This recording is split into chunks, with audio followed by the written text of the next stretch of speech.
to the Morning Brief right here on Channels Television, broadcasting live from Nigeria's commercial nerve center, Lagos. I'm Jeffrey Ozone, and of course, I always tell you, we are your breakfast companion. Guys and, okay, guy and lady, by the way. Well, guys do work, actually. Yeah. It could be a generic term. Gary, I know you're waiting. What inspiration do you have for us this morning? Let me get my pen. Let's get that pen. I know you're waiting, Gary, and I wouldn't disappoint you. You know, I had to do a double take on my day started this morning, and, you know, it would have been enthusiasm is cheap, but endurance is rare. But when I had to think about it, I realized that, you know, in Nigeria, even enthusiasm is rare, and you have to be deliberate about finding those things that make you happy, upbeat, and ready to go regardless of the situation. And you get both in abundance on the Morning Brief, endurance and enthusiasm. Good morning and welcome. I am Bukola Koka. We told you. We said it. Endurance. I got to work on my paperwork. Well, let's give you some entertainment on the show this morning, right? We mix it across top stories, big conversations for you that would help you cross the day in such cheery mood. But hey, welcome to this side of the divide. I'm Kaio Kikulu, guys. Absolutely. So there's a lot going on in the world, and our responsibility, I always tell people, is to aggregate all of this and help you make sense of the situation. For me, the big shock last night from the AFCON is a big one, and we're going to talk about that maybe later on the show, of course, on the news as well. But January is finally winding down. Kaio, just to inform you, it's 30th of January. I love January. So tomorrow is going to be finally over, so that whatever it is you're planning as against, I don't know, is it? I don't know what Kaio is planning actually. So I'm taking the responsibility of keeping tab and being like, is it alarm now or time checker? I'm just taking one day at a time. One day at a time, just to. So because it's been talking about how far January is, but finally January is coming to an end, and we're going to have hopefully a very great one. A lot has happened this month that looks like it's already 3 months into the year. True. So many things, but we'll try our best to make sure that you get a feel of all of these things. But as we're winding down in general, what stood out for you? Just 1 second, if you got, okay, 1 second is impossible. 10 seconds, by the way, guys. Ladies first. Ladies first. Well, I was hoping that would get an opportunity to talk about some of the things, you know, that have, being important in the month of January, and that would be insecurity. And, you know, that is high on the minds of a lot of people. Exactly. Particularly because, you know, a lot revolves around security and stability. Without security, there really can be no economy that will thrive, you know, and the concern is creeping in, not just in the north of Nigeria, but even down to the southwest. And people are demanding or requiring that the administration be more deliberate about insecurity. Talk about Borno State, for instance. You would have thought that the Northeast was beginning to experience a respite as far as the matter of security is concerned, particularly because of the efforts of the administration to resettle internally displaced persons and those who had migrated to neighboring countries as a result of insecurity.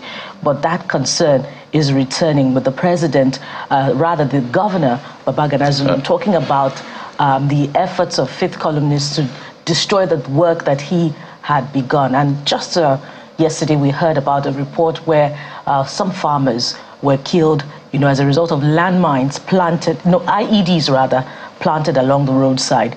You know, Abuja is there, and in recent times as well, the Southwest is a concern as far as security is concerned. And little wonder that civil society organizations are beginning to talk. So citizens are concerned about that very, very important Absolutely. subject. Kaio, maybe you can do 10 seconds. For what it's worth, she's taking my 10 seconds and your 10 seconds, so I'm just going to leave it at that. Security.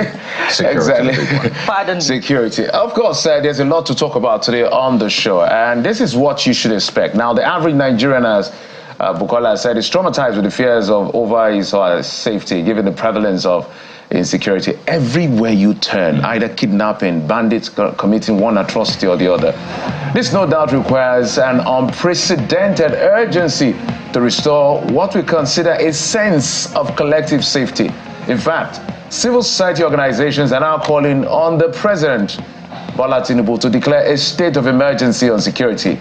On the show this morning, we x-ray the issues and what you need and all of us have to do to restore a sense of peace as soon as possible.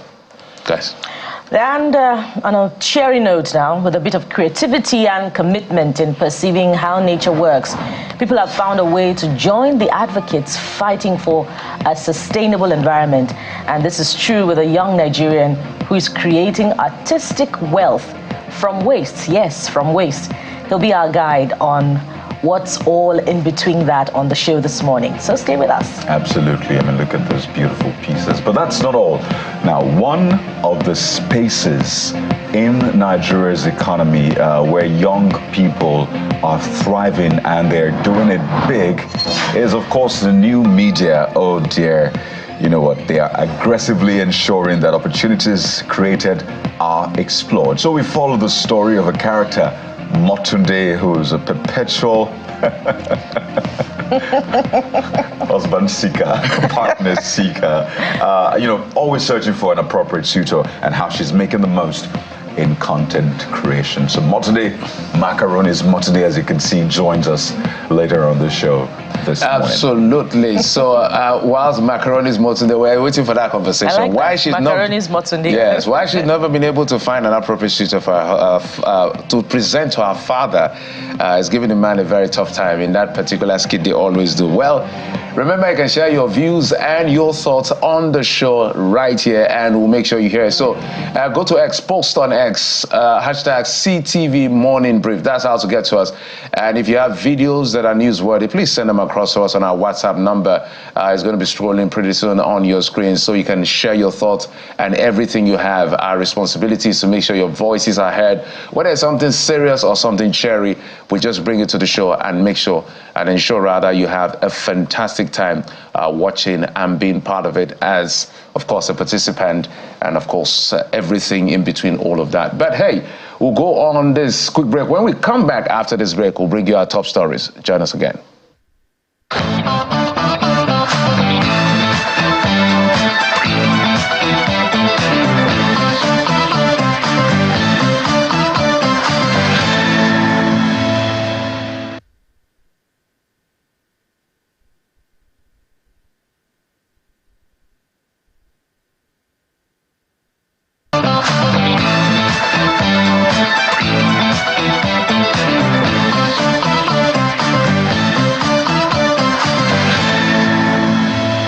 Top on the brief this morning, Mr. Edison here has a new job. His job is to manage the flow of information, people, and advise Governor Siminalayi Fubara following his appointment by the latter as Chief of Staff to the Rivers State Governor. Mr. Here, who is loyal to the governor, had led an assembly of 4, contending the position of Speaker with Mr. Martins Amewule at the peak of the political feud in the state between Governor Siminalayi Fubara and his predecessor, Nyesom Wike. He later resigned from the assembly as part of the peace deal brokered by the president to restore peace and avert a potential political instability. During his swearing-in, Mr. Here and 5 others, the governor asked them not to antagonize anyone and says he also believes God will come through over his political challenges.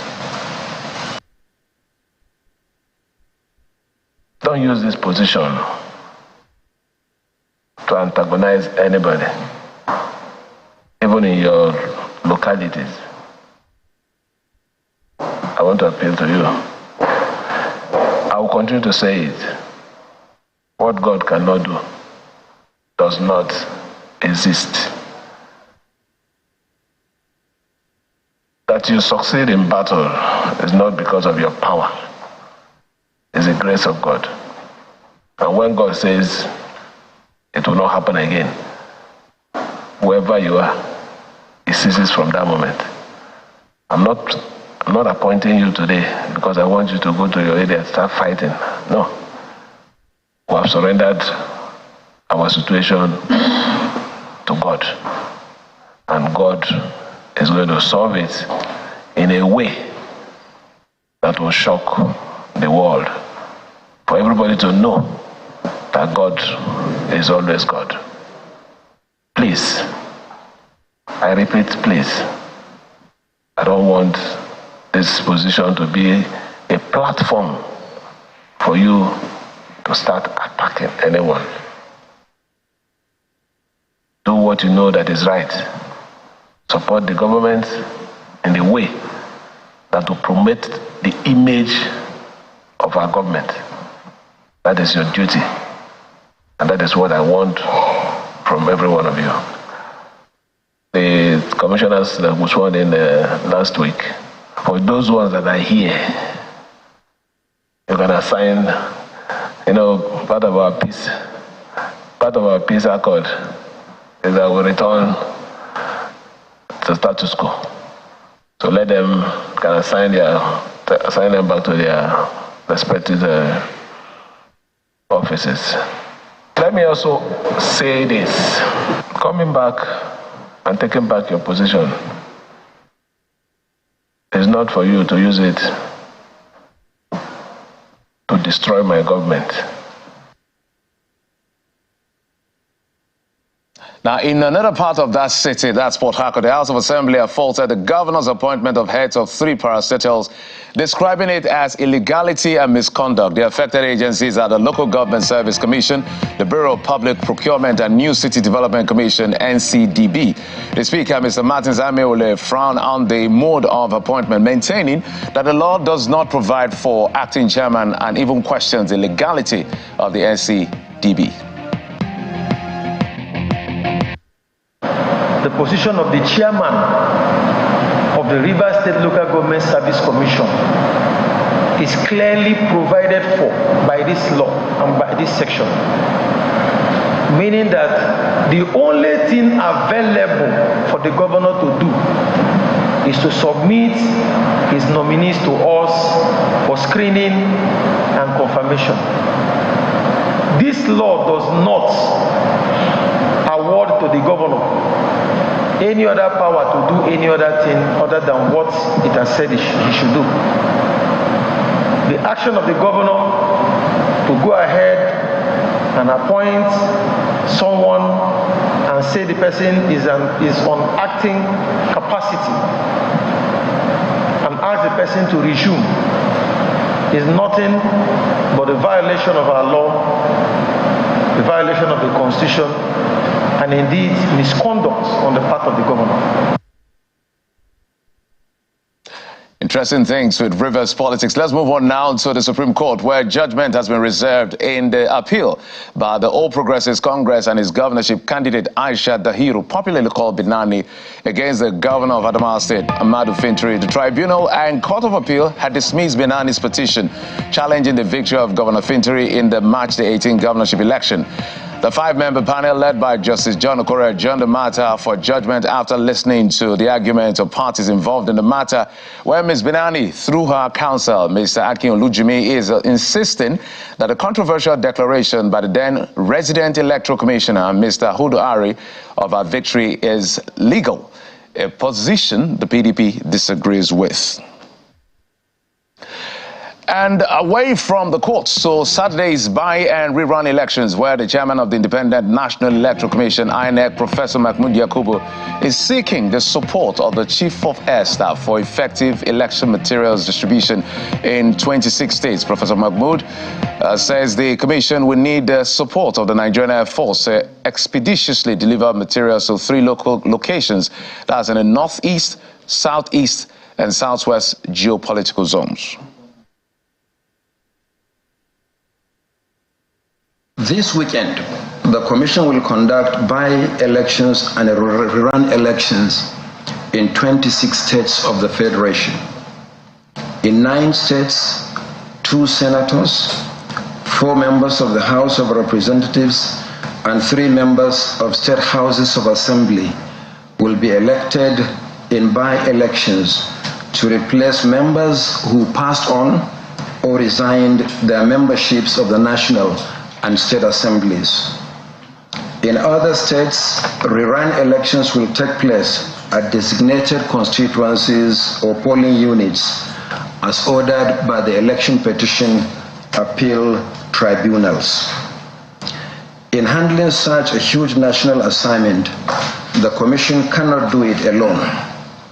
That is why we seek to mobilize every national asset, including the Nigerian Air Force. It is a realization of this objective that the law empowers the Commission to seek the support of security, intelligence, and law enforcement agencies in the delivery of materials and the protection of election officials.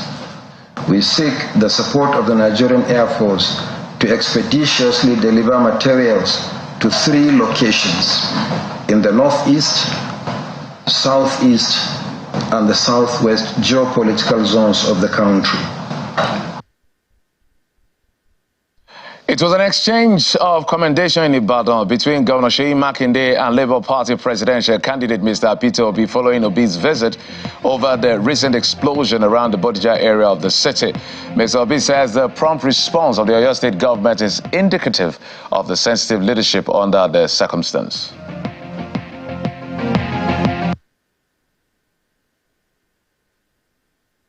I thank you because politics didn't seep into this. You came here to commiserate with us over the explosion. The president has reached out to me. You have reached out to me. But my own party candidates, not even a call or a text message. I mean, I'm saying it openly so that our leaders will know that you have time for politics, you have time for governance, and you have time for humanity. Elections are over. Governance is the key thing. And what is required is, for me in particular, is that we need to cut the cost of governance, especially at the federal level. It is unacceptable the way we're going. We need to prioritize areas, critical areas, education, health, and pulling people out of poverty. Elections are over. Governance is the key thing. And what is required is, for me in particular, is that we need to cut the cost of governance, especially at the federal level. It is unacceptable the way we're going. We need to prioritize areas, critical areas, education, health, and pulling people out of poverty. Elections are over. Governance is the key thing. And what is required is, for me in particular, is that we need to cut the cost of governance, especially at the federal level. It is unacceptable the way we're going. We need to prioritize areas, critical areas, education, health, and pulling people out of Labour Party presidential candidate speaking on the sidelines of that visit to Ibadan. Let's move on now. The recently impeached Speaker of the Ogun State House of Assembly, Mr. Olakunle Oluomo, has been arraigned before a federal high court in Abeokuta over a 2.5 billion naira appropriation or misappropriations allegations. The former speaker was arraigned before Justice O.K.K. alongside 2 principal career officers of the State Assembly, that's Mr. Dio Samuel and Adeyemo Adedeji, for allegedly committing financial fraud while he was in office as Speaker in 2022. Recall, Mr. Oluomo was recently impeached by 18 out of 26 lawmakers for, among other things, with high-handedness, gross misconduct, and pitching members against themselves. Let's now talk business. $500,000 has been released to various sectors of the economy to address the backlog of verified foreign exchange transactions that's in the country by the central bank. Barely a week ago, the Apex Bank paid about $2 billion to settle outstanding commitments across the manufacturing, aviation, and petroleum sectors. The development was communicated by the CBN's Acting Director of Corporate Communications Department, Mrs. Akama Sidi Ali, in a statement, while stressing that the Apex Bank was committed to settling all legitimate FX backlogs within a short time to improve liquidity in the Nigerian FX market. Let's head out to the international scene. The Iranian government have absolved themselves of complicity in the Jordan drone strike attack that killed 3 U.S. personnel and injured dozens. U.S. President Joe Biden and UK Foreign Secretary David Cameron have blamed Iranian-backed groups for Sunday's attack near the border with Syria. However, the Iranian Foreign Affairs Ministry has credited, or they were credited with a statement that the groups or the resistance group in the region are responding to what they consider war crimes or as war crimes of the Zionist regime and are acting based on their own principles as well as the interests of their country and their people. Let's talk sports. Wild celebrations reverberated into the night and onto this morning across Côte d'Ivoire. Indeed, it holds true that in football, anything can happen. After a humiliating loss to Equatorial Guinea, host nation Côte d'Ivoire are in the quarterfinals of the Africa Cup of Nations after beating defending champion Senegal on penalty 4-5 to advance to the top 8. Crucial clinical conversions from all 5 players, including Kessie, at the penalty spot was all that was needed to send the crowd on a frenzy in wild jubilations across Abidjan to Lakota. Côte d'Ivoire in Nigerian parlance will say no grief for anybody. What a match, what a shocking result.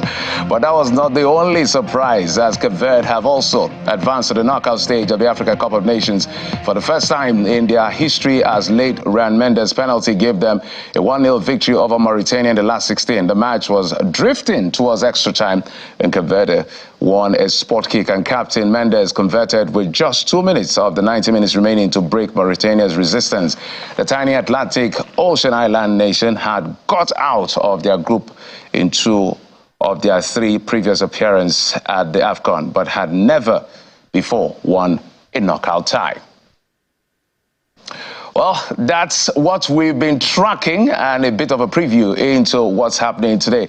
Well, I've been calling my people now. Okay, Bukola joins me now. Let's take a look at what people are saying. Bukola, loads of things happened on the top stories. I don't know which of them stood out for you before we get to find out what exactly the people are saying across social media. Indeed, it's the surprising defeat of defending champion Senegal. You know, football comes with a lot of surprises, and this is one of them. And even former captain Sunday Olise has been speaking about that, as we'll see in some of the trends on social media. Okay. Were you just as surprised too? I am surprised because after that humiliating loss to Equatorial Guinea, as a matter of fact, are back home after they were edged out of the round of 16. Equatorial Guinea was perceived to be the best. Yes, I was praising them to high heavens here because of their tactical prowess and all of that. But you see, that's why we said that in football, anything can happen. Who would have believed that after that humiliating loss and series of challenges they face as host nation, Côte d'Ivoire would now be amongst the top 8 in the Africa Cup of Nations 2023. It's amazing. So I'm sure these celebrations will go all the way till their next match. I wouldn't know who's going to meet them. I don't know yet when I check the fixtures, but whoever is meeting them, they are coming with so much intensity, so much zeal, so much power, so much of the nation behind them, national pride, and all of the bragging rights is all they'll be playing for going forward. So let's see how that plays out. But let's see what are people saying, Bukola. I'm sure you have some of them already. Well, starting with politics, Bwala is the first trend. Of course, you know that that's a former spokesperson of the PDP during the presidential election, who has now been seen with the president. And Aye Koto has the first comment. He says, Daniel Bwala, a former spokesperson to the presidential candidate of the PDP in the 2023 general election, Atiku Abubakar, met with President Bola Tinubu in Paris on Monday, January 29. Politics. You know, you can imagine what people are trying. But let's read the comments before we say what we have to say. October 1st Libra says, well, that's politics for you. No permanent friends, nor foes. Only interest, alignment, and realignment. Yeah. For me, this isn't betrayal, even if it feels so to some other persons. And if you don't want to be betrayed, stay out of politics. It's a straight counsel. Yeah. And a sound counsel as well. This one also says, well, his name is Obedient Man. He says, nothing for you, not even a gate man at the villa. And, you know, he puts the laughing emoji. Tinubu don't share everything. Every appointment finish, I guess that's what he wants to say. Or you want to replace him.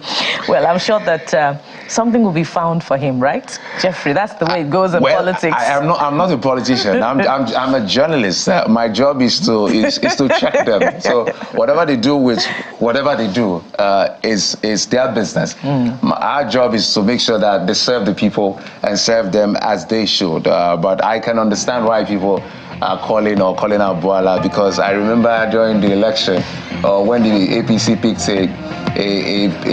a Muslim ticket, he said he can't defend that ticket based on principle. So questions are being asked. What now happens to that principle? Well, to answer that, a friend posted something profound just days ago. He says, who needs an umbrella when the rain is no longer falling? That's the way it is in politics. All right, let's move on now to football. Yeah, it's Cote d'Ivoire. After matter of fact, I would have been surprised if Cote d'Ivoire doesn't. I woke up, I didn't see the match initially. I was like, what is going on exactly? So Sunday Olise, as you said, change of coach to a local one.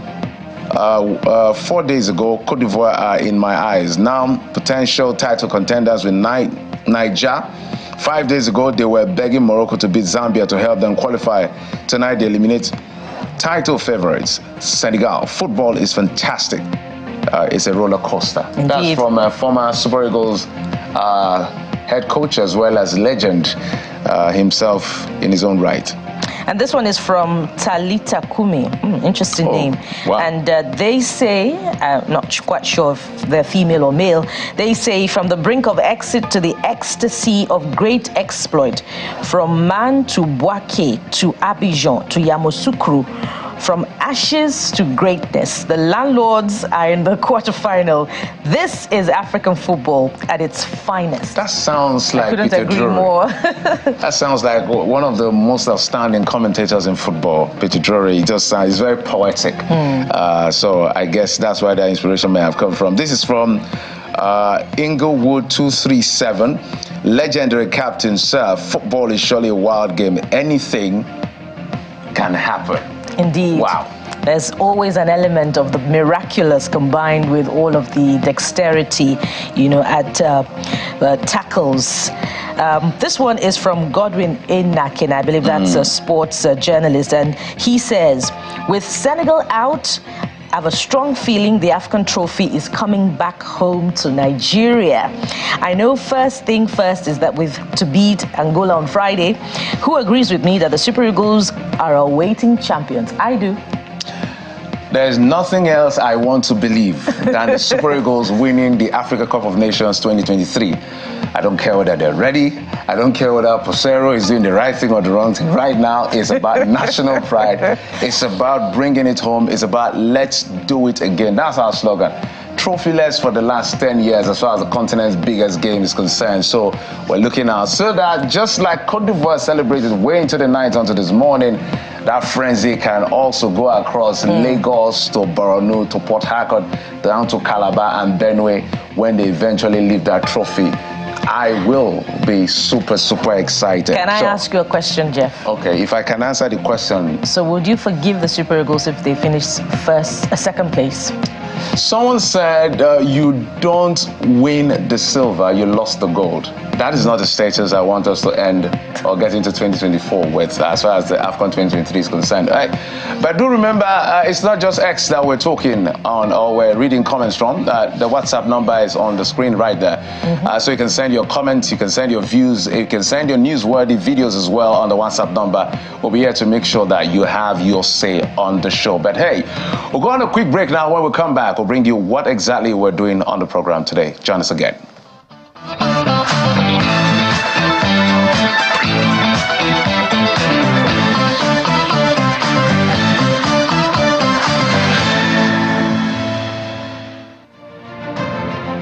At least 2,423 people have been killed in mass atrocities-related incidents, and at least 1,872 persons were abducted since the beginning of President Bola Ahmed Tinubu's administration. We call on the government to fulfill its primary duty of protecting lives as mandated by Section 14, subsection 2B of the Constitution of the Federal Republic of Nigeria to guarantee its continued legitimacy. What we are saying with the state of emergency is very clear. We are saying that this is an urgent situation. Recognize that it is urgent. Allocate a timeline within which you will resolve this problem, or at least roll back insecurity. The conspiracy of the security agents and the financial institutions, we need to dismantle it. The money goes to the banks. The criminals go and collect it. And then you go there and say, can we find the person, the owner of this account? They will tell you it will take 30 days. President needs to, as a matter of urgency, to address the nation and say, this and this are the things we want to do. And in the next 1 month, 2 months, 3 months, we expect the situation to change.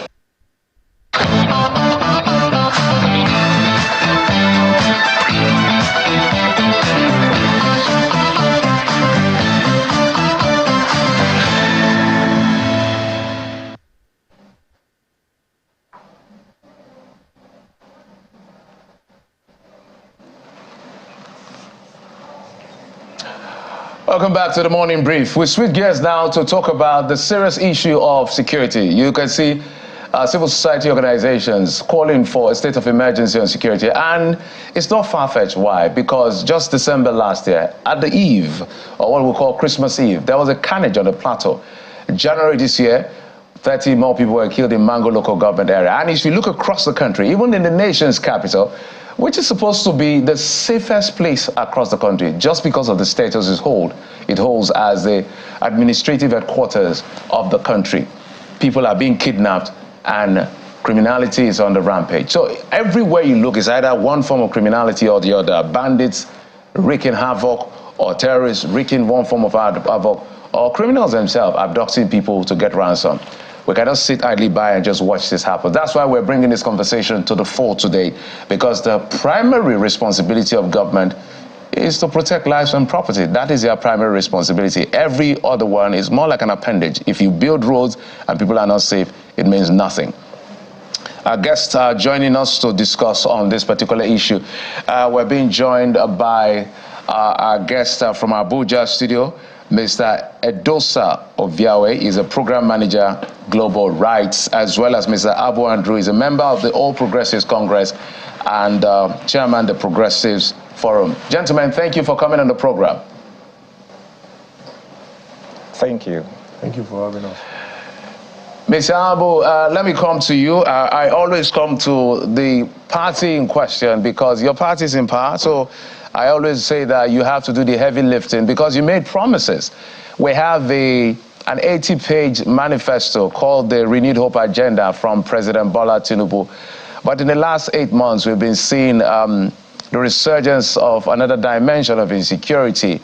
And we've been hearing promises that this will soon come to an end, but that doesn't look like it. And people are raising concerns now. You can see the CSO saying, declare a state of emergency on security. I don't know how you want to respond to what is going on in the country as far as insecurity is concerned.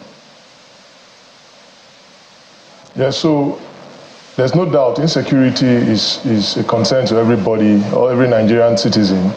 And we accept the fact that there's this rise in insecurity in recent time. Okay, of course, the government is making efforts, you know, and I'll always keep saying this. Insecurity is not, the issues about tackling insecurity is not one that you discuss on the pages of newspaper or on TV. I know that even just the issues we had about insecurity in Abuja in recent time, the FCT minister and the IG of police and the commissioner of police in the FCT set up a special team, and we have seen the efforts they have put in to curb, you know, the level of insecurity that was beginning to rise in the FCT. So yes, I will always keep saying that we have to, as a people, come together to always ensure that this issue of insecurity is not just something that is put on the table of the government. Yes, I know and I agree that the government's primary responsibility is to secure lives and property.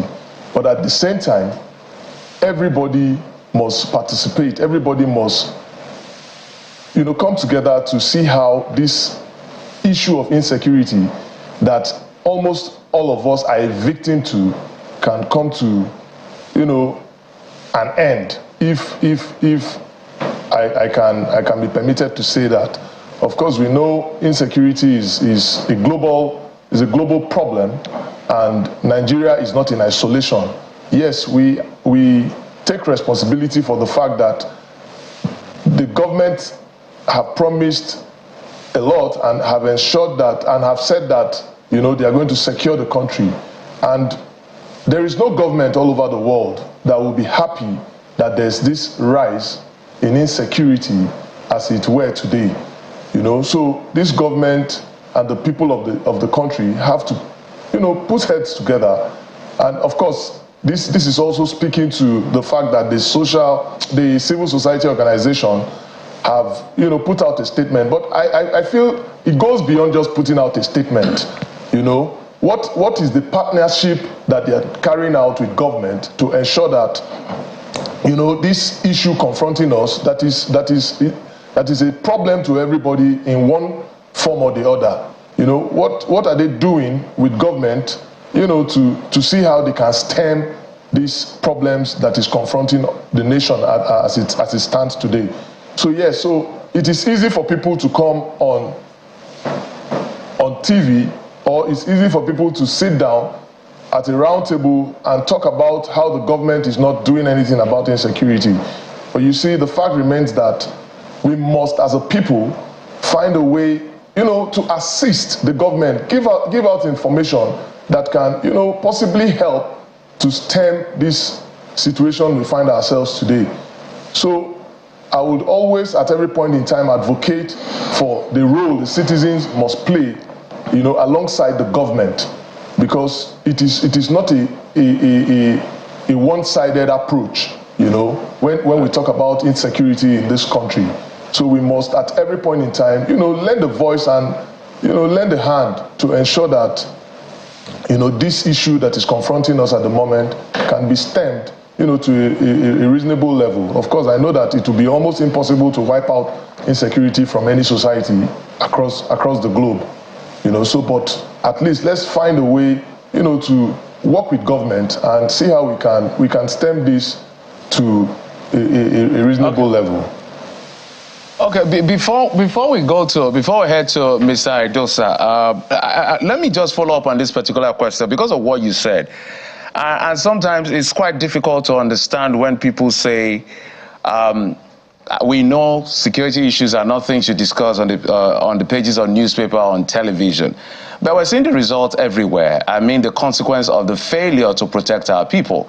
So naturally expect people to be impatient. So when you say things like that, some people feel it's quite insensitive in their view because they are seeing people being killed and they expect action. Let me read for you what the Constitution says in terms of the burden on your shoulder as a party. Section 14, which I always quote, subsection 2. It is hereby accordingly declared, subsection 2A, its sovereignty belongs to the people of Nigeria, from whom government through this Constitution derives all its powers and authority. B, the security and welfare of the people shall be the primary purpose of government. I read the two sections to say that what the framers of the Constitution had at the back of their mind, in my view, I'm not a lawyer, is to say, we have now given you sovereignty and the commonwealth of the people to help us take care of us. That is a responsibility. So sometimes do you feel that, don't you feel it's a bit insensitive or somehow, let me just use the word insensitive, to tell people, oh, we're doing something, it's not something you can discuss on the pages of newspaper or on television, yet people are being killed.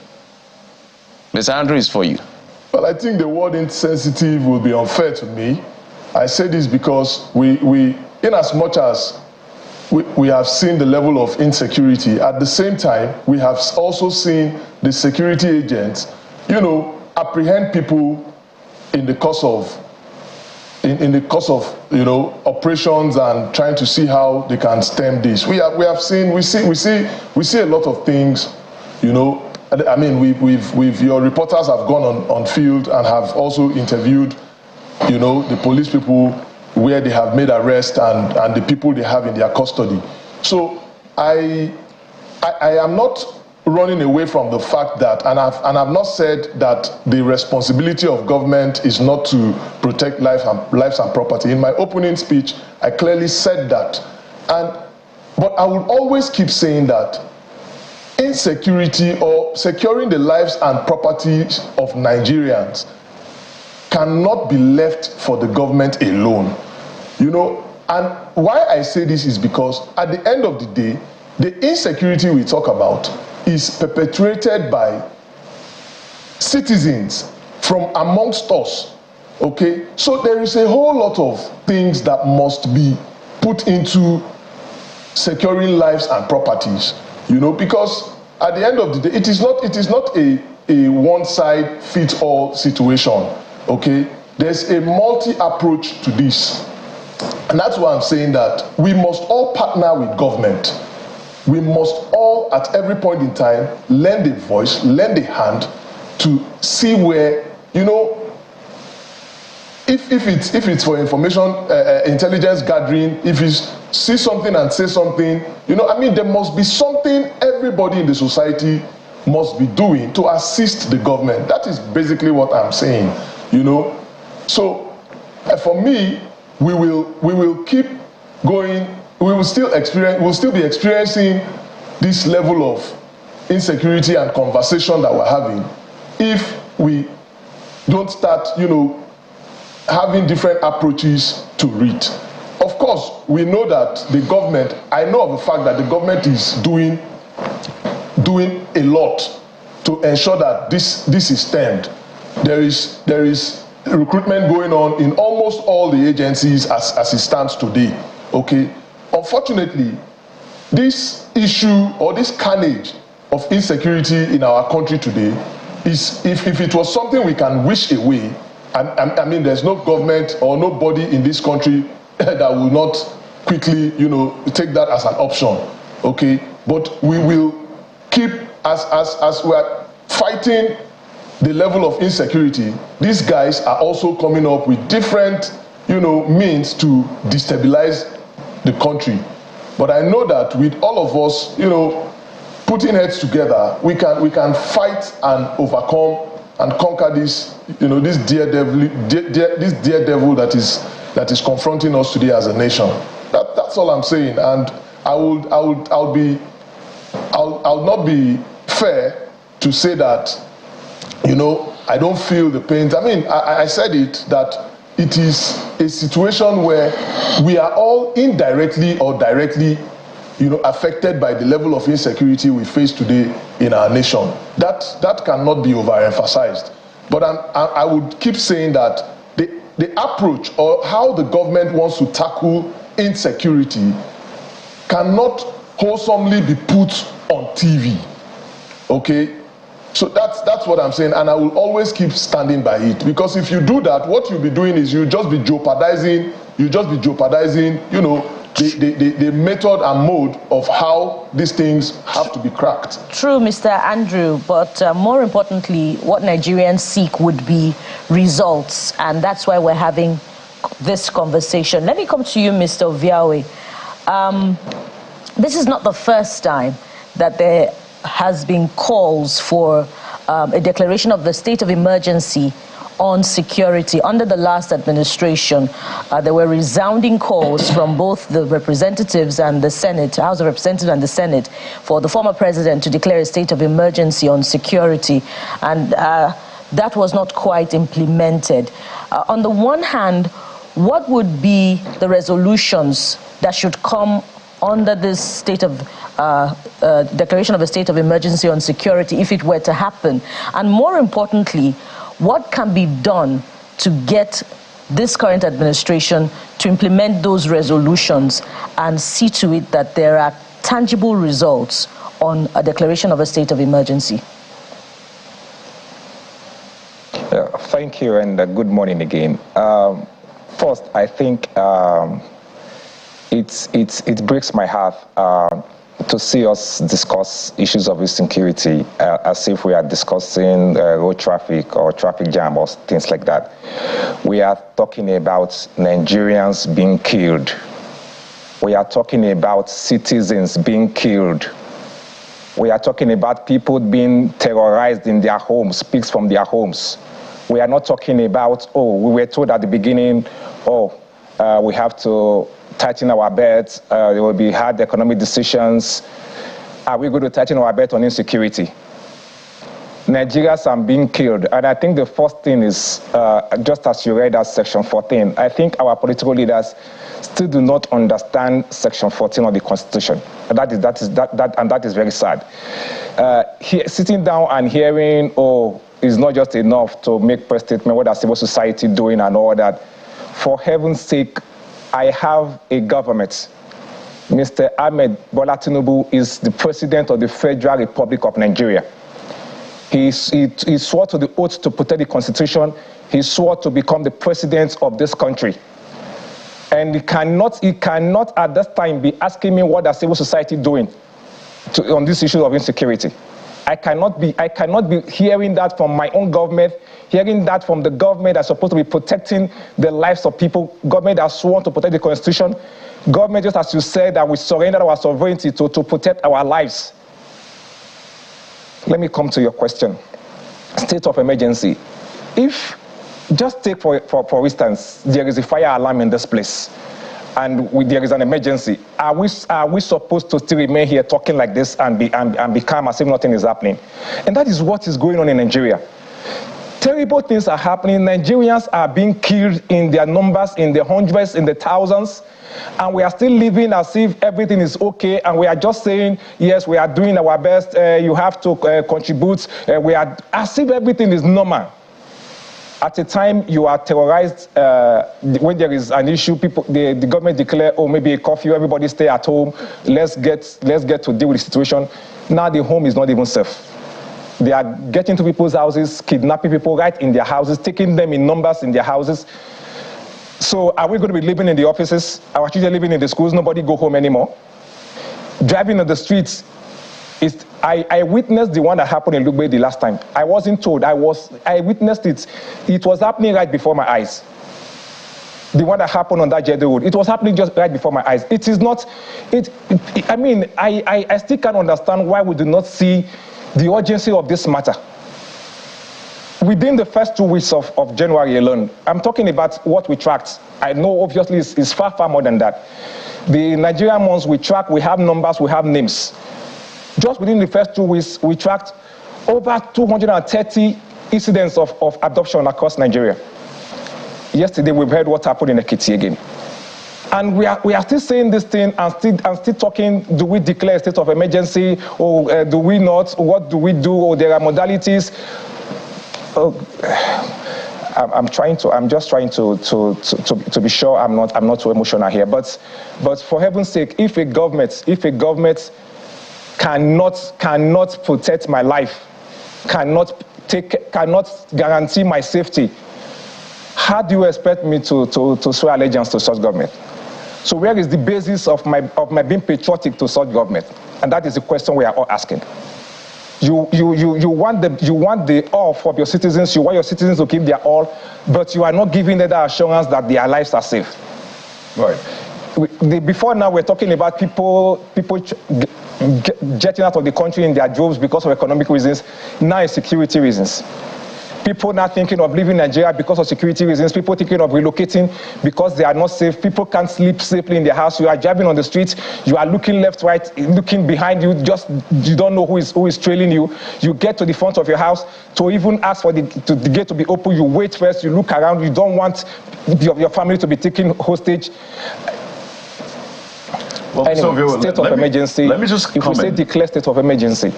Right. Pardon me, because I see, understandably, you're getting emotional. You said you witnessed something recently, and I imagine the trauma that must have left behind. But I'd like us to maybe deconstruct this security situation so we can help the average Nigerian, because all we hear for a lot of people is insecurity. Let's fix insecurity. But sometimes it might just seem too vague for the average Nigerian. And I say this because it's important. Yes, we may have voted a government in or otherwise, or given the sovereignty to them, but we're still a part of this government, and we are the ones that will hold government accountable.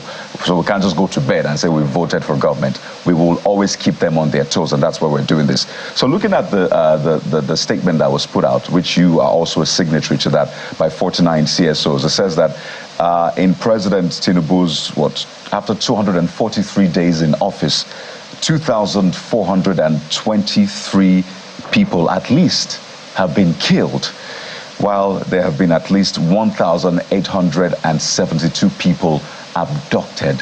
That number is staggering. I know that there was you try to compare it to when the former president was in office, and those numbers are huge as well. But I mean, look at this. This is even huge. So let's deconstruct this, and I want both of you to speak to is, there are a lot of moving parts when it comes to insecurity. There's a security angle, there's security agencies, some of whom have been, alleged to be complicit in this as well. We have, the communities involved. We have those supplying arms. We have the government as well, the politics of this. So, gentlemen, let's try to deconstruct this and understand where we should be paying attention to. Yes, the president, but the president is not on the field. So let's break this down, and I want both of you to speak to it. If we want to fix insecurity, what are those areas, those moving parts we need to be paying attention to? Mr. Obiora, please go ahead first, then we'll come to Mr. Abu.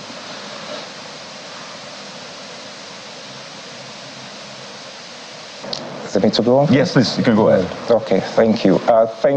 Yes. First, the people perpetrating these atrocities we're talking about. Yes, I understand the president is just one man. The whole, we cannot be saying he takes all the responsibility, but he should show leadership. And that is why we are all calling on him. He should show leadership. These people, they operate in a way we all understand. We don't need super intelligence to understand how these people operate. They adopt Nigerians. They use the same phone number of the victim to call their families, to demand ransom, and they keep talking with these families. The families first, they don't even know who to talk to. They go to the next police station. Those ones said, okay, we are on it. I don't even think the police station is able to handle these issues. They don't even know who to refer to. And they keep making calls. Transactions are made, monies are transferred. Some are, of course, I know some are carried in hard cash, some are done through bank transactions. And we don't have the technology to track these phone numbers, is what we are saying. The phone numbers, even while they are using the same phone number of the victims to call the families, we can't track the phone number, is that what we are saying? We can't track the movement of this phone, is that what we are saying? I mean, let's see some of these things happen, and then we will say, okay, yes, the president is showing leadership, the government is serious with tackling these issues. As he said, security is not tackled on pages of newspaper. It is tackled by action. Let's begin to see results. Let's see how many phone numbers have been tracked, how many people have been caught using this simple technology to track these people. For heaven's sake, if this was happening in some countries, without me mentioning names, of course you know what I'm talking about, I don't think we will still be, we have to go to the poor citizens or CSOs have to come out to shout before the government knows what to do. You give ultimatum to your service chiefs. Do this within the 1 month, and I get this to be done. Every day we hear ultimatum will be given to service chiefs. 1 week ultimatum, 1 month ultimatum, 2 months ultimatum, and it ends there, and nothing happens, and then the government still just continue, and then we just move on to the next incidents and start discussing the next incidents. That is not showing leadership. That is not what we are expecting to see. Let's see that the government is serious with tackling these issues. If you are saying you are giving your service chief ultimatum to do XYZ, and they fail to do that, what is the consequence? All right. These people moving this money, these people making these phone calls, how are we tracking them? How are we getting them? How are we? I listened to the first PRO the last time. That is where the judiciary is still coming. I listened to the first PRO the last time, talking about one of the suspects that he was previously arrested last year on the same kidnapping issue. And he's committing another kidnapping again this year. So what is happening to our judicial system? How are we dealing with those that have been arrested? What level of consequences are they facing? Are we releasing them after a few weeks, after a few months, and then they go back to the same business? Let's see things happen. I must say the president needs to send a very strong signal to these people that my government will not tolerate this, and that is where this can really start. Let's come to Mr. Abu Andrew and get him to speak to. So he has identified a few things. He's talked about tracking these perpetrators, consequences for those who drop the ball on security agencies' side, and then judicial system. Is there enough consequence? Over to you now, Mr. Andrew. What are the moving parts? Again, the issue of insecurity cannot be overemphasized, and I'll keep latching on that.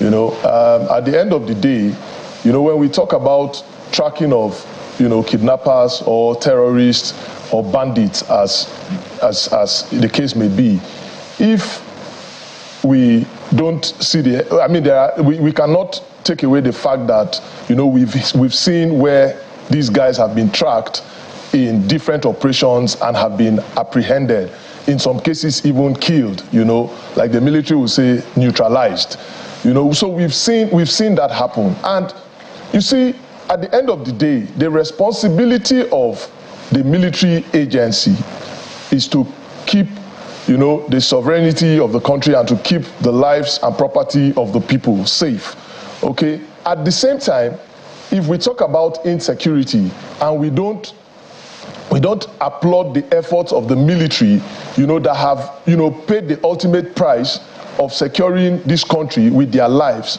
it will, in a way, look like we are even downplaying, you know, the efforts of the people that are trying to keep this country safe for us.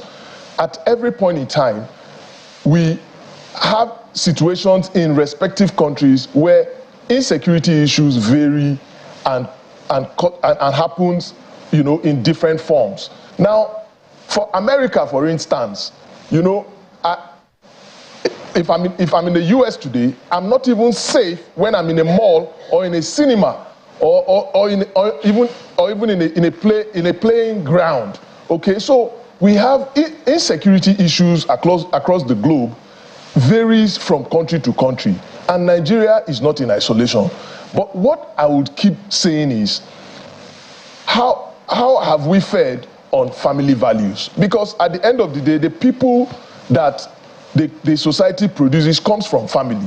How have families or relatives or, you know, the people in the society cautioned people around them, you know, and how have they even tracked people who have behaviors that are questionable, you know? So it is a multifaceted approach that must be put in use to ensure that this insecurity that we talk about goes away. Like for me, I don't think that declaring a state of emergency for insecurity is automatically going to stop insecurity. You know, it is not by fiat. Okay, yes, the government can come up today and say we have declared state of emergency on insecurity. If anybody gets kidnapped today or next week, does it change the fact that the government has declared state of emergency? So for me, we must sit down, if possible, even have a roundtable on this issue. The society, the civil society, the community leaders, the religious leader, and everybody must be involved so that we can find a way to stem this. Right now, it is very, very clear that the government alone cannot solve this problem that is bedeviling us, called insecurity today. So we must, at every point in time, find a way to see how everybody that is involved in the society, that makes this society works, you know, come together. Let us start proffering solutions and see how the government can tackle these things headlong. You know, because we have used kinetic and non-kinetic approach. From all indication, these approaches are not even working, you know, the way or giving the kind of results that Nigerians expect. So we must see this as a Nigerian problem, not just a government problem. Because at the end of the day, who suffers the brunt? And if we talk about insecurity, or we narrow it down to kidnapping, we've had government officials being kidnapped. You know, we've had ordinary citizens being kidnapped. You know, so we are all a victim and a potential victim to this situation. What do? We must sit down and see how everybody must come together to tackle this issue of insecurity. All right, Mr. Albo, if I be button, just as we begin to round off this segment on the program, just straight questions, because as I listen, I can see that you're trying to say, look, all of us, all hands has to be on deck because government alone cannot do it. I'm sure that everybody agrees with that. But the people expect that, you know, the government will be at the vanguard of all of this, maybe a step or 10 steps ahead to help the people build confidence at the end of the day. So some people are also preferring, Kayode did ask questions about moving parts. So let's talk solutions. This question is to both of you as a round off. some people are asking for a restructuring of the country so that the local government and the state government will begin to have some level of power in terms of managing security agencies and deal with situations as is peculiar to them. Are you buying into that conversation? Is it now time for us to start talking about that, given how precarious, more like a quagmire we found ourselves? Mr. Abu and Mr. Edosa. Let me start with Mr. Edosa. Thank you. I think to answer that, we must first ask ourselves for a question. That's like doing an audit now. What is really the challenge? Is it that we don't have enough equipment or tools, or we don't have the right technology, or we don't have enough personnel, or we don't have the expertise, or is it just is it an issue of competence? That is the first point we need to come to. We need to really audit the whole process. Why are we not able to deal with this security the way we deal with it? Some of these things happen in other climes within 24 hours, 48 hours. The culprits are already apprehended and things are done. But here it takes one case get to another. We talk about this week, and while we are still talking about it, other one happened the next day, and we keep going on, we keep going on, keep going on. Is it an issue of personnel? Is it equipment? Is it technology? Is it expertise? Is it competence? And I think until we identify that, even the talk of should we have a community police? Should we have local government police? Do we have state police? If we don't identify where the issue really lies, it still boils down. It still comes down to the same thing, because still taking it, okay, let's let the states have some level of state powers in terms of policing and the rest, or local government and the rest things. If it's an issue of competence or expertise and the rest things, and we've not properly identified that to deal with it, we'll still be talking about the same issue. I agree, just as you said, security is everybody's business, but just as I said before, we need leadership. Solutions have been preferred over and over again. Even at some point, there have been open letters to the presidents and all of that. So solutions are proper. Citizens are not just complaining. Citizens are telling the government sometimes what to do, but we are not getting results, and that is the main thing we must not shy away from. We are not getting results. We are not seeing what we expect to see. And so I think that would just be my response to that in terms of whether to have a state police or just the central police. We must first identify where the gaps are. Is it tools? Is it equipment? Is it technology? Is it personnel? Is it expertise? Is it competence? But let's identify that, deal with that, and then before we know whether to talk about state policing and all that. Ms. Alpha, it's now your turn. So for me, I just for anything that is going to bring an end to insecurity, I would always support it, okay? But I would keep standing on the fact that the issue of insecurity must be one that will be put on the front burner, and one that everybody must be involved. Community leaders, religious leaders, traditional rulers, security agents, everybody must, right now, I think it has gotten to the point where we must start having town hall meetings, even if it's secret ones that you don't expose, the approach that wants to be used, to curb these insecurity issues that is facing us today, But we need that conversation. We need to start having that conversation. And this conversation is not just going to happen only at government level. This conversation must take place at every level, at the 3 tiers of government. It is the responsibility of everybody. If we leave this issue that is biting all of us very hard in the hands of just the government, I'm telling you, there will be no end to it. All right, that's a good place to just wrap it up. Thank you so much, Mr. Abu Andrew, member of the All Progressives Congress and chairman of the Progressives Forum, as well as Mr. Edosa Obiawe, program manager at Global Rights. Gentlemen, thank you so much for your perspective and for coming on the program. We will keep talking about this until our country is safe for every one of us. Thank you again. Thank you for having us. I will go on a quick break now. When we come back, we'll switch gears from the conversation around insecurity to, something about the young people and how they are making the most of the social media or the new media space. We're going to be joined by the lady we call Macaroni's Motunde after this break. Join us again.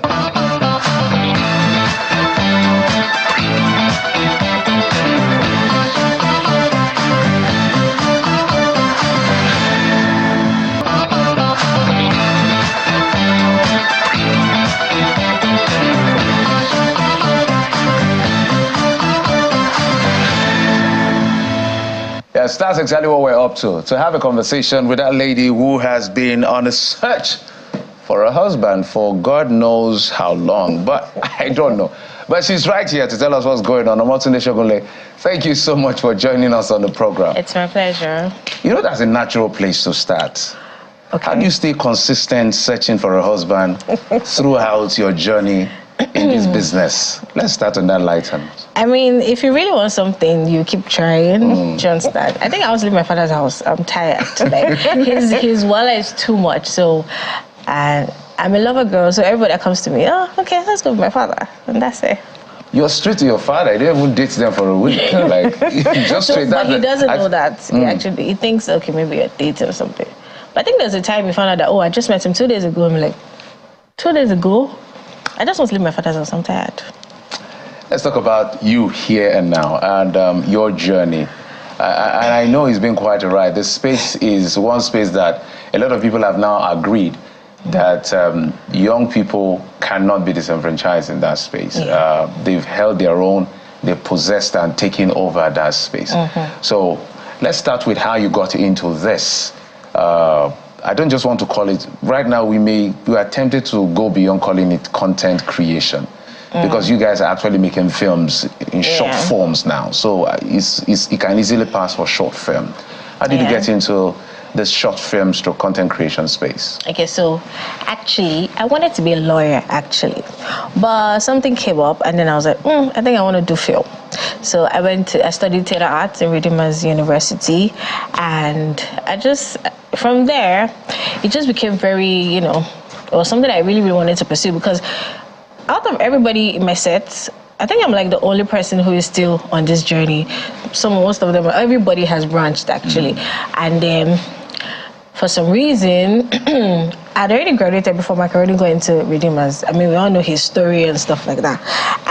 But we were friends, and then this just, it just happened. It started from one advert.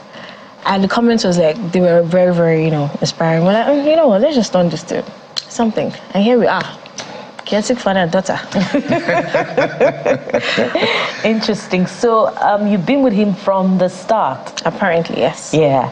So what do they tell us? This perpetual search for a husband, beyond the comedy of it, how lucrative has it been since the beginning of the journey?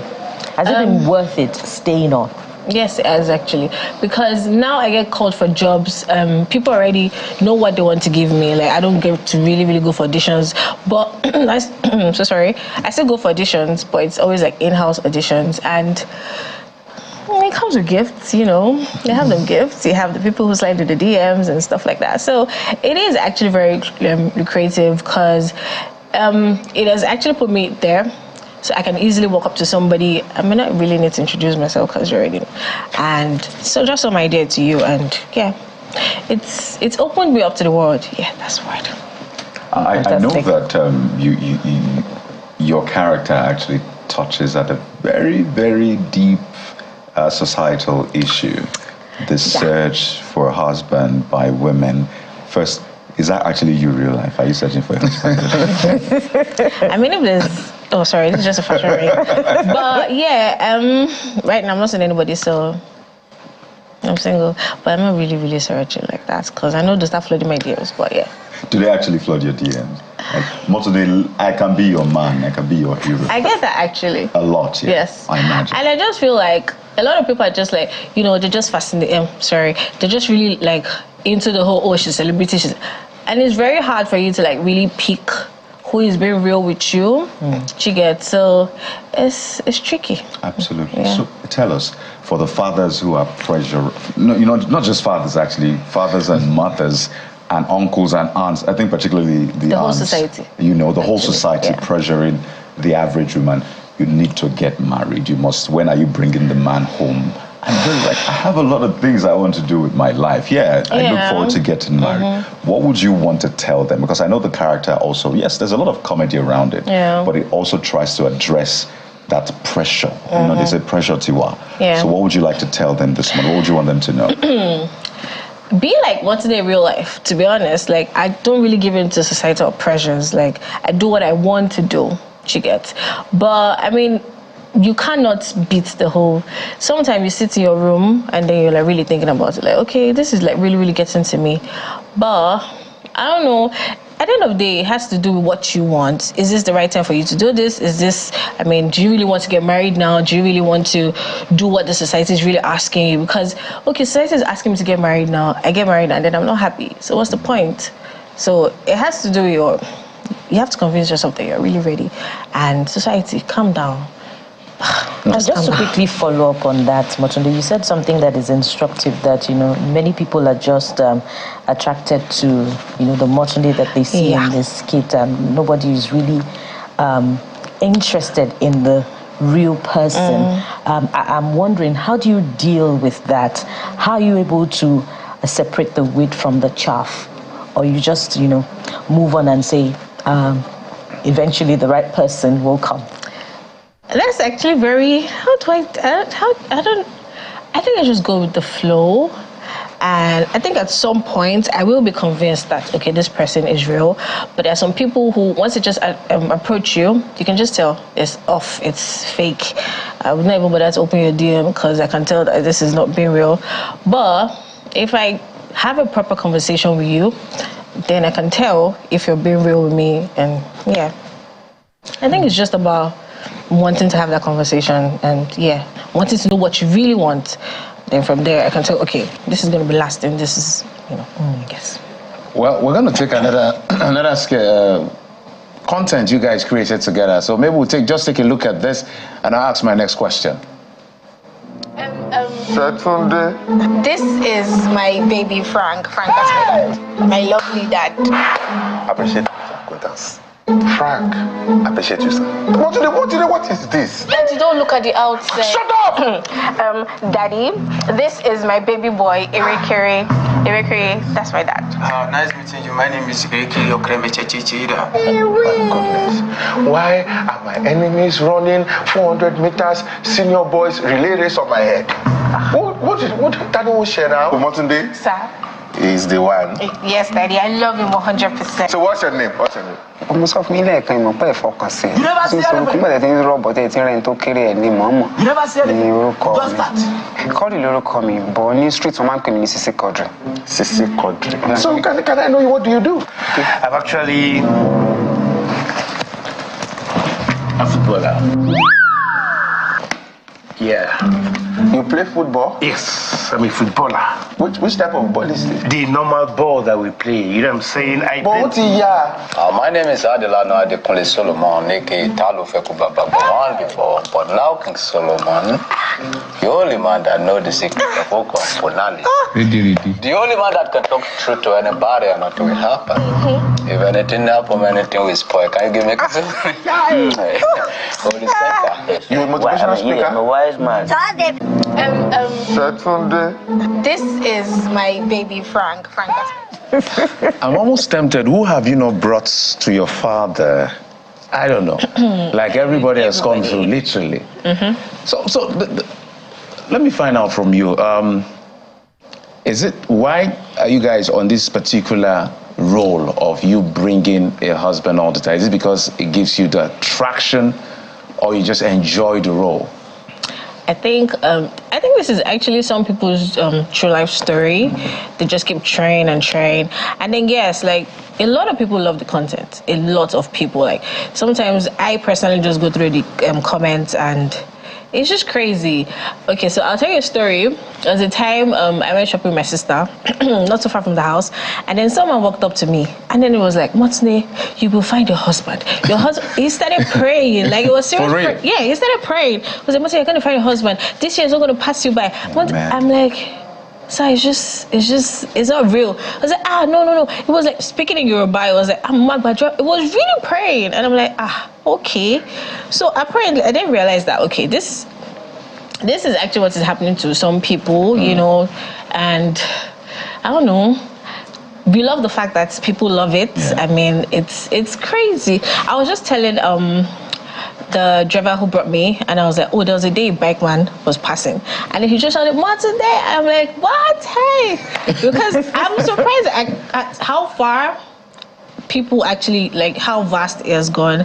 And I don't know, we love the attraction, we love the attention, what do I call it, the attention it brings to us, and I don't know, we just love you guys. You know, the irony. We love you too. Absolutely. The irony is that the proverbial sugar daddy is father to the perpetual lady in search for a husband. But help us out here. When I say us, I mean guys, right? Okay. So who is the perfect guy? Because it's quite tricky. If a lot of guys want to have a relationship, they want to be the perfect man for Motunde. I don't know if you were in love with King Solomon or what's his name, or which of them you've really been in love with. And you're like, no, I need to. I think Motunde is a lover girl, right? Because she's always supporting everybody who comes home. Like, there's always this, I'm rooting for you somehow, and then wanting the father to like accept this person. For her, once she brings the person, he's accepting, and once he doesn't, like whatever he does not accept, she tries again to bring another person. He's gonna accept this next person. So everybody is perfect for Motunde. No, you need to help us understand. And I'm saying for the guys, we're out of the market, obviously. So must he be rich? How rich? This rich? Or are you asking for Motunde or for Motunde? For men. For the guy out there who's saying, well, I need to know. Because you're modeling something. I mean, So what kind of man are women like Motunde, lover girls, looking for? Rich guy, or not too rich but potential? TDH, or a little bit fair, handsome, maybe average height. So What are you looking for? I'm not really into the complexion. It could be light skinned, it could be dark skinned. Okay, so far I have come to realize that I really love people who are very understanding, who respect what I do. And you're not going to have problems when I'm on set. You're not going to have trust issues. So I think I look beyond what you look like. I'm looking at what you're thinking, because I don't want somebody who I'm going to say I'm going to work, and then is probably thinking, what I did at work, I have to go there to see what she's doing and everything. So somebody who is very understanding. And please, he has to be rich. What I say? He has to be rich.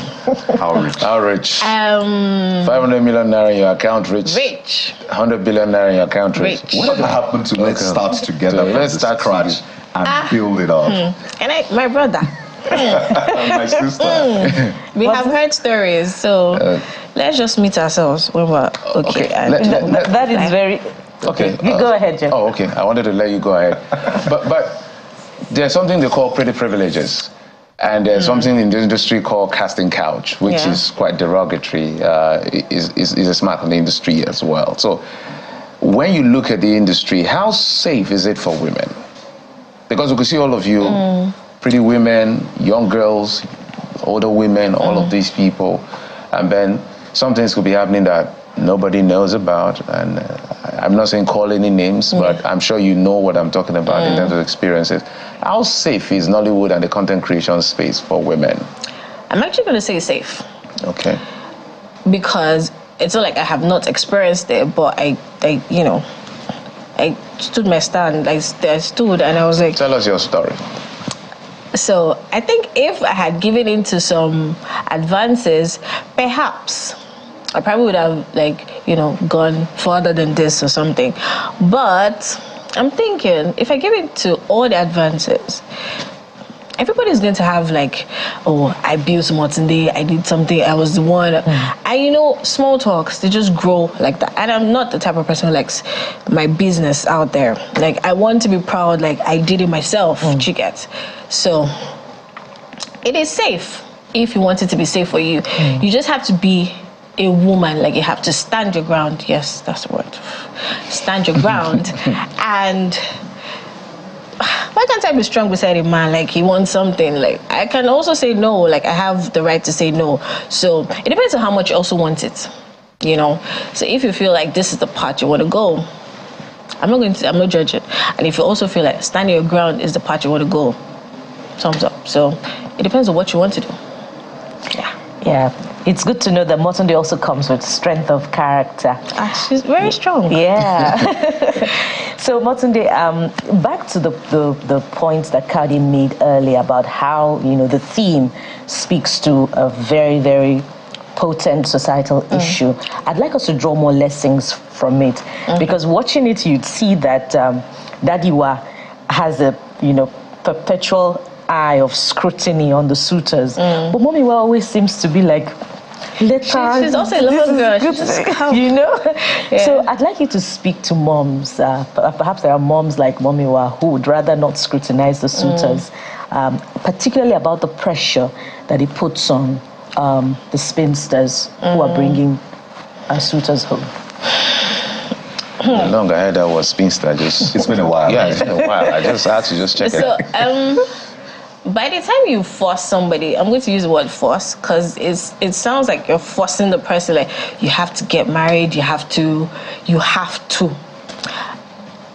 Is this person really happy? Like, I don't know. I just feel like you've lived your life. Can I leave mine? Like, I'm actually very grateful for my mom because she's never putting any pressure on me. She's like, do you? Like, I feel like you're going to make your mistakes. And then if you do not realize, like if you do not learn a lesson from your mistakes, then what type of person are you?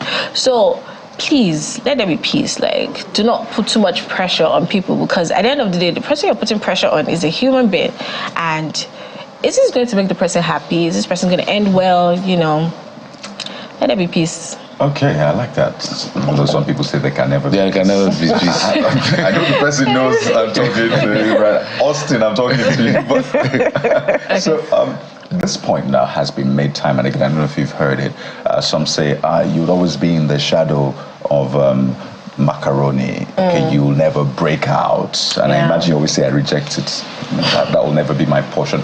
But how do you handle all of that pressure? Because people say, Motunde, you are big now, you're a big girl. You need to start something on your own. Let Macaroni also respect you.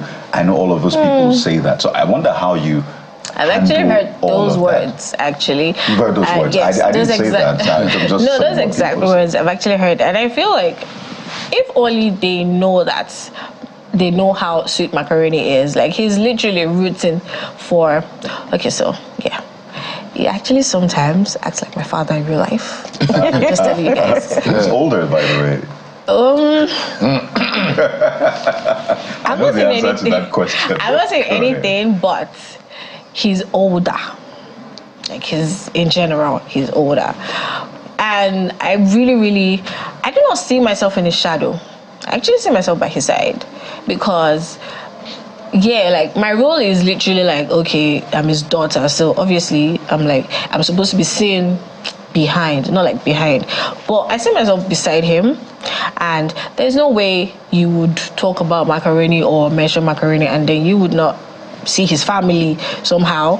So being in the shadow, I'm not in the shadow, but I'm going to use this to just say, apart from being Motunde, like I'm an actor as well. Shout out, thank you to the directors who have, given me other roles. You can say shout out, by the way. Okay, I'm sorry. Shout out. Shout out to you guys.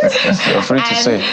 Yeah, I'm still looking forward to other roles. I actually want people to see me as an actor, not just a comic actor, because I went to school to study this. Like, my father paid school fees. So I really want more opportunities, and he roots for me. Like, he's always rooting for me. If he has jobs or whatever, he recommends me sometimes, So it's just, I would understand why people would feel like I'm in the shadow, because they're not really in the space. They don't really know our relationship, but I'm not in the shadow. I see, but actually, online. So yeah. So what roles would you? I know we had Sheyi Awolowo here who said that he would like to play a villain if he doesn't mind. I've also seen. I think there's this other reality TV star who says he really likes that villain role. So because I'm sure the people that are casting, directors watch the show or watch the show later. And they can pick talent and spot talent from anywhere across board. What roles would you like to play beyond being Daddy Was daughter? Okay, so I think I'm very versatile actually. I have done a number of roles and I'm like, oh, okay, I'm talented actually. Yes, like I pass myself, but I'm very good. I don't think there's a role that I cannot take, to be honest. And this is not like being proud or something. Because to me, everyone is like, you know, I'm being somebody else and I've done my research and put in my very best. And by the time it comes out, it's perfect. But I think I would love to act some crazy girlfriend or something. I don't know. Like the opposite of the sweet Motunde. Break bottles, scatter the house, I'm angry with you. Yeah, like some crazy. But I mean, of course, I don't just want to be doing daughter roles and everything. Let me do like, I've done sweet roles, wives, you know, and all that. Yeah. I'm actually very, very versatile. Wasn't there? There's a lot, of course, they say, I always say that. There's a lot to unpack. Somebody say, why do you always say there's a lot of questions? Well, we're journalists, so the more we talk to you, the more we're thinking of more things to engage you with. But unfortunately, we don't have so much time to continue with the conversation, but we must thank you so much for coming. Thank you for And we're looking having out for the very perfect day when Motunde will finally find out. No, Jeffrey, that will be the end of the... Maybe they want to transition. But we're looking forward to having the family here. Daddy Wa, Mommy Wa, and Motunde. That will be perfect. Maybe that will be next time when we gather all of you. Are you sure you guys have a show that day? You know what? we can literally hand over the show to you guys. But in real life, Motunde, the search will end very soon. Yeah. By God's grace. By God's grace. Why does Bukola have to go there? By God's grace, so by God's grace. All right, about to the show, like content creator, influencer, actor, which is the most important part, right? And baby girl for life. Baby girl for life. Thank you so much for coming on the program. And we'll now switch gears. When we come back after this break, we'll bring you another very fantastic segment. I'm not going to let the cat out of the bag, but stay tuned. It's still the morning brief.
Look at those beautiful works of art. But just before we get into that, I'm actually so excited about it. But let's give you some weather advisory from NIMET, that's the Nigerian Meteorological Agency. And this is for Tuesday, just so that you know what to expect. It's moderate dust haze with a horizontal visibility of 2 to 5 kilometers, localized horizontal visibility of less than or equal to 1,000 meters. what's the point of all of this, right? So you don't get lost in it. Let's give you some advisory how to use this. There'll be dust particles in the air. They're essentially suspended. You may have noticed. So it's important for you to use face mask where it is possible. And people with asthma and other respiratory issues should be cautious of the present weather situations. Particularly children and elderly should wear warm clothing at night. Special attention should be paid to your skin, your eyes, your lips. Moisturize your skin and lips as much as possible. I'm sure Enioluwa will be excited about this. And of course, airline operators are advised to get updated weather reports and forecast from NIMET. So please let us be careful. Let's pay attention at this time. Now let's get into our next conversation, one that we're all excited about. We're joined on the show this morning by the man responsible for those, phenomenal pieces of art, works of art which you've been seeing. There's way more than that, but let's meet the man. Dotun Popola is an artist, curator. He joins us right here in our Lagos studio. Good morning, Dotun. Thank you for joining us on the morning break. Good morning. I think the first thing that jumped at us, and Jeffrey was commenting about that, is your outfit. So talk to us, because you are just trying to intimidate us with this art of the thing. What are you wearing? It's beautiful to see. It's an artwork on its own. Oh, yeah. It sounds like a red carpet question. Well, are you on the red carpet? Sure. Well, I'm a moving art, so everything I represent is about art. And basically, I do more of recycling.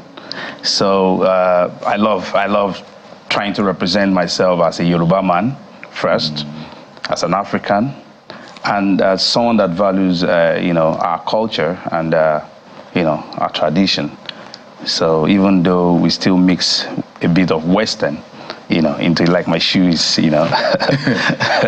so we blend everything together. That cultural, is very good to blend cultures together like that. So, yeah, so this is Adire. This is Adire from Abeokuta. Right, and this is Asho Ofi.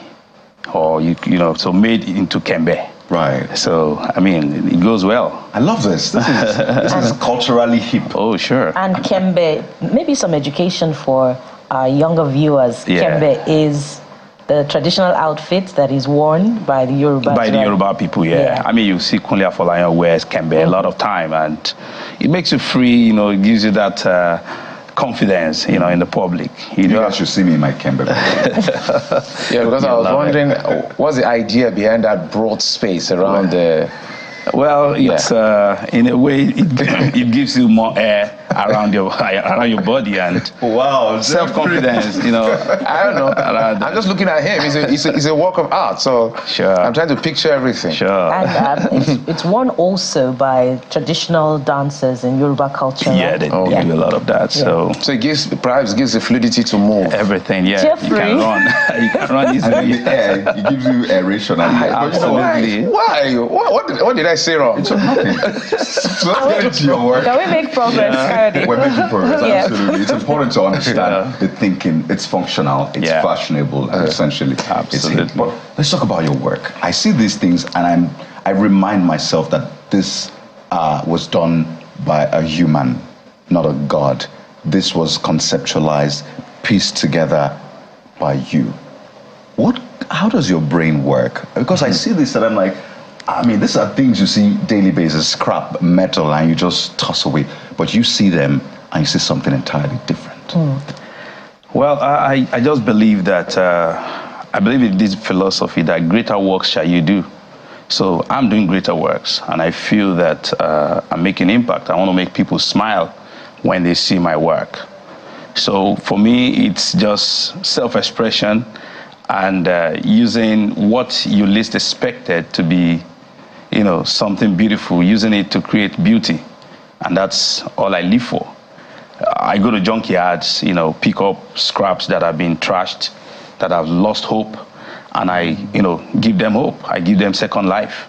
I resuscitate them, I wash them, clean them, disinfect them, and bring them, to life to become a luxury piece.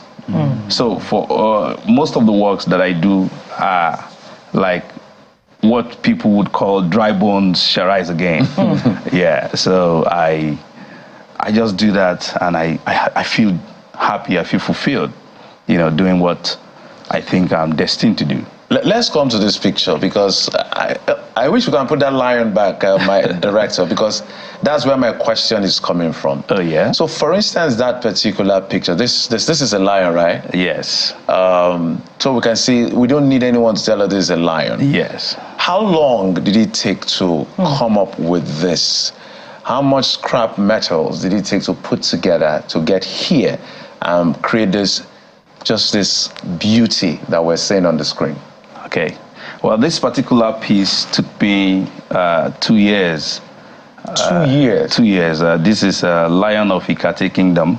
I did this for Oba Said Elegushi, and I had to do a lot of studies, study the anatomy of the subject matter, study the anatomy of a lion. I had to just incorporate a little bit of his culture, telling the Ikate story. I wanted to tell the Ikate story through the lion.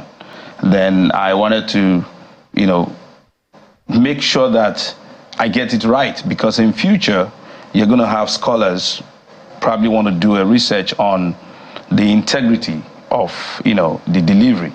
So I want them to see that this guy actually paid attention to the veins, the muscles, the expressions, the materials, and the message, the philosophy behind the work. So that took a long time. And the client was patient enough to say, okay, well, just keep doing what you're doing as long as you give me the best. How long was the money? When you say luxury, it's luxury. Understated. Yeah, I was headed there as well. I wanted to know, what was exchanged for this masterpiece. But Kade's question resonates with me. I'd like you to tell us more about how your mind works. By the way, was this commissioned, or it was an idea that you sold to the Elegushi about what you were going to create, by recreating history and tying it to all your other masterpieces? Do the pictures come into your mind's eye before you begin to create them? Well, it's in two ways.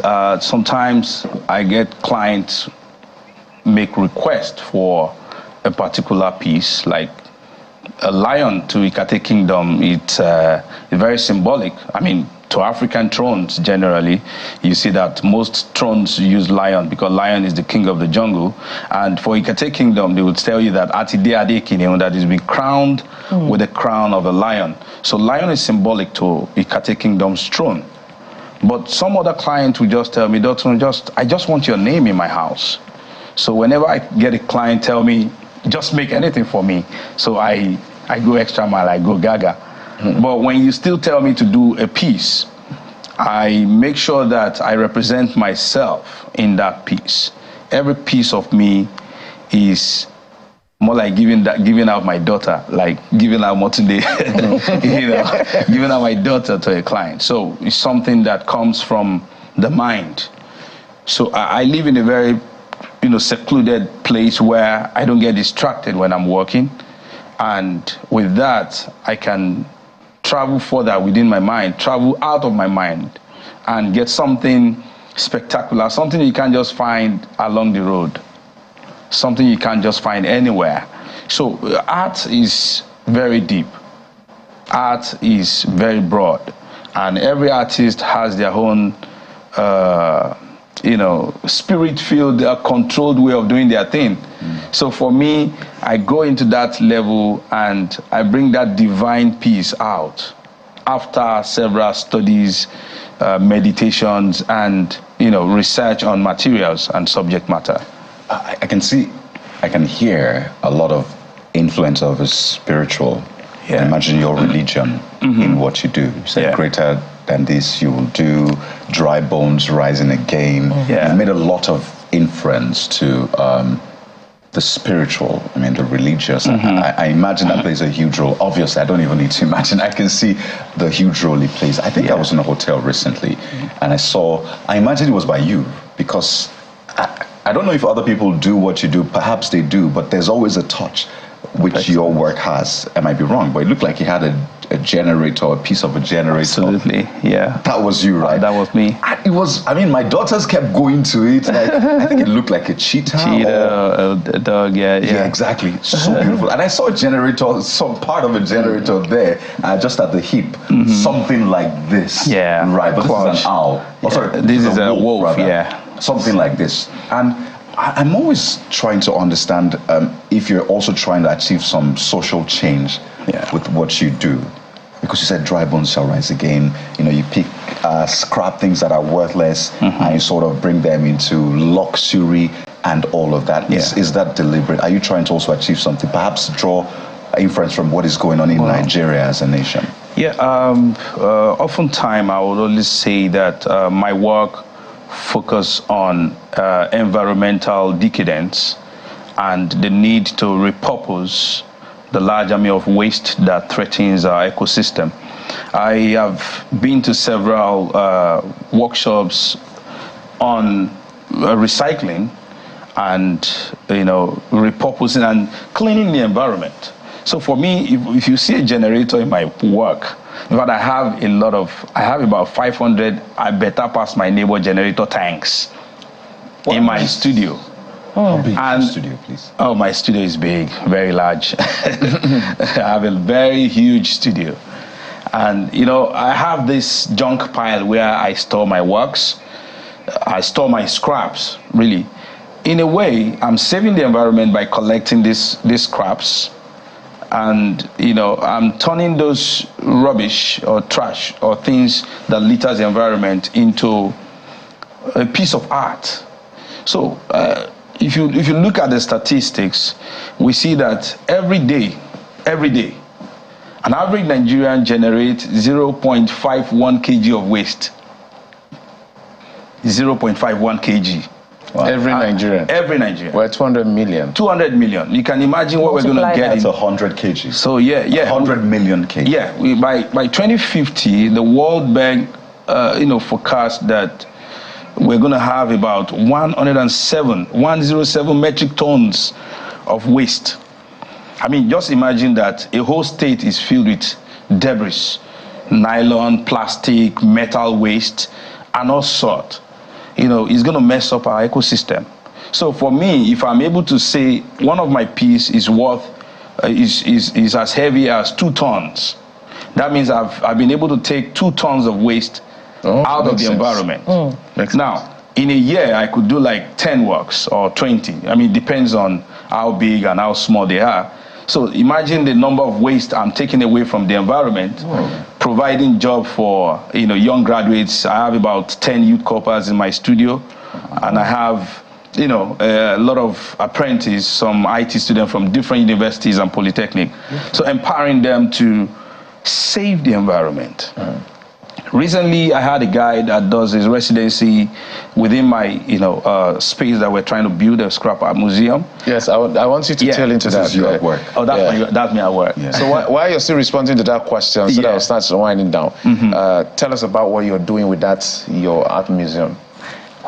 2 years ago, I just thought of, setting up a space where people can come and sit down and be wowed while looking at pieces of art done 100% with recycled materials. And I want people to just get away and come and see. In a way, that center would incubate a lot of recyclers that would use different materials. For instance, in the last 6 months, we had a guy recycled over 3,000 tires. 3,000 tires. I mean, before now, you see people trash tires along the road, and when there's lynching, they just bring tires. You just get tire everywhere. But now you hardly can see that because someone is busy picking them up and using them to create something, either like a shoe, like a chair, like a table, like a piece of art. And that is what I want to be, I want to be, leading that aspect of, creation. Fantastic. That is why we set up the scrap atoms. I imagine there'll be space for the styrofoams that have been banned by the Lagos State government now in your studio, which is what I'd like you to speak to. But Jeffrey, do we have time? I understand we don't have time. And so I want to thank you so much. I think one of the most important things you said is how you're saving the environment, literally. That's quite phenomenal, because the way you describe it just caught my attention. How many tons of dirt you're picking out in terms of metal work. So we can only say keep up the good work. Thank you so much. And maybe one of these days, we've been planning a lot of things as a team. Maybe one of these days we'll shoot from your studio. Absolutely. So, but you're not going to have a metal version of us, by the way. That'll be awesome. Dr. Popola is an artist and a curator. Thank you so much for joining us on the morning brief. Thank you so much. I appreciate it. Well, we're almost at the very end of the program, but just in a moment, we will be showing you something really special. Just take a look at this. Nigeria, listen to me. I have something for you. One more time, we're gonna make the story. There is nothing you can do. Remember us in 2000, where we made you cry. One more time, you want to try. One more time, you go cry. Because we are the best in the world, the best in the world. Because we are the champions. We're gonna show you the spirit of Hamlet. We're gonna make you sing. You know say Nigeria people know they talk too much. You they one blow trumpet make it loud too much. If we look at the matter, we go observe the matter. When we confirm the matter, you go believe the matter. We are here. We never play match, but you go they drop fast. We don't play now, or you make a drop fast. 2-0, there is no return matter. Bobby be like you go regally with a compass. Giant of Africa, no be for mouth. We they giving you back to back, no be for clout. See this gun, I can tell you what we are about. We are exceptional. Oh, see me with the pass, so ya trap am. Look man with the shot, or ya knock am. He will be with the pass, he trap am. Look man with the shot, or ya knock am. We not agree for anybody this year. They don't tell you, you don't get the updates. It's all love, bro. It's all love. It's all love.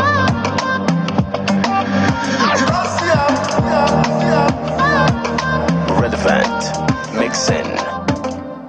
That's a hat trick right there. Ifemena Okuguni, who is also known as Reflex Sounds, a music producer, joins us on the show this morning.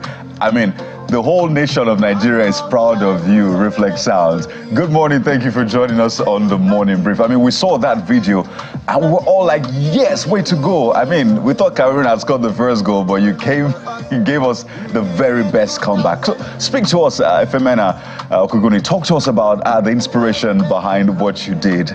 I know that your video has since gone viral, but talk to us. How did you feel when you saw that video that inspired you to do the comeback? Basically, I just make I make a lot of content, like reaction content with music, you know. So whenever I see stuff that I kind of draw inspiration from when people do content that is musical. So when I heard that, I was surprised nobody had actually, done like a reply, because normally Nigerians always jump on that stuff. So I was like, okay, you know what? Let's reply. After all, we won the match. We won it, 2-0. So I decided to represent Nigeria on that level. And it was beautiful tune. I wonder what kind of reactions you've been getting. I imagine a lot of Nigerians are like, that's my guy. But talk to us about that video, how it went viral, and the reactions you've been getting from it as well. It's crazy. I got a couple calls from a couple influencers. I think one particular, Apama hit me up and told me I should send him the video because he's in he's there with the Nigerian Super Eagles for the AFCON. So he was playing it for them, and he showed me a couple of videos. And I think on TikTok it has gone. The reaction on TikTok is crazy because I think the video has done nearly 500,000 views on TikTok. So I kind of knew that people would like it. I didn't know it was going to go that that viral. So we're playing we're playing against Angola, and I'm sure I'm not sure what sound you're preparing. So straight question: are you getting ready for anybody who's coming for Nigeria against Angola? In case they come for us, are you getting set for that as well? No. I mean, look behind me. I'm in the studio. I'm ready. I just need Nigerians to. I just need our Super Eagles to do their job, and we'll handle the musical part of it. Well, Femina, do we really need to wait until after the Super Eagles have played against Angola? Aren't you preparing some tunes, inspirational tunes for the Super Eagles that as they go against Angola? Perhaps that will ginger them to give us, maybe 3 goals in that derby. This one is enough ginger for them because I don't want to set myself up the way that guy set himself up. When we not sing now, it's not that I believe Nigerians are going to now. I will kill it. I'm optimistic and I have I'm positive that we're going to win. But I prefer to. Hear the verses of the song now. I said that they've not played match. We're dropping a verse. So if I drop a verse before the match, I don't set myself up. It's not going to work. Give us a prediction, great job. She's asking for a prediction. Angola, Nigeria. How will it end? For the Angola. Yes. For us against Angola. Those people are tough. I've seen their match. They are tough. 2-0. All right. Or 2-1. We'll leave it at that. I'm going to give them 2-1. Femina Okuguni, Reflex Sound, thank you so much for the great work you're doing. And we'll be looking out for you just in case any Angolan comes for Nigerians. We're going to, just watch out for your content, replying all of them. Thank you so much for coming on the program. Thank you so much. Thank you. Goodness, we have loads of comments from you, from WhatsApp to X. Yeah. See if we can run through them. I'm just looking through some this of them. This one on WhatsApp, it's talking about the primary aim of government, which is the protection, essentially the welfare of the people. And says, but unfortunately, the government has failed woefully. And this is coming from Eka Dixon on that one, the conversation on insecurity. Is it the SMK that says security situation is epidemic? Citizens cannot travel because of being kidnapped. Nigerians are dying. I think the same person. So let's go to AFCON. Great actions from AFCON 2023. Egypt gone, Senegal gone. Morocco should respect themselves and take a bow to clear the way for the Super Eagles to soar and fly back with the AFCON trophy. Bukola. This one finally from Querike. He says, I wish Senegal beat Ivory Coast, but reverse was the case. Well, that's football for you. I know that my Super Eagles will bring the cup home. Go Eagles and fly. Amen. All right. We're flying out of the studio now. Yeah, we're flying out of the studio. So my name is... Okay, what else supposed to say? I'm Jeffrey Uzama. Thank you for watching. I'm Bukola Koka. I'm Kari. Goodbye. We'll see you tomorrow. Yeah.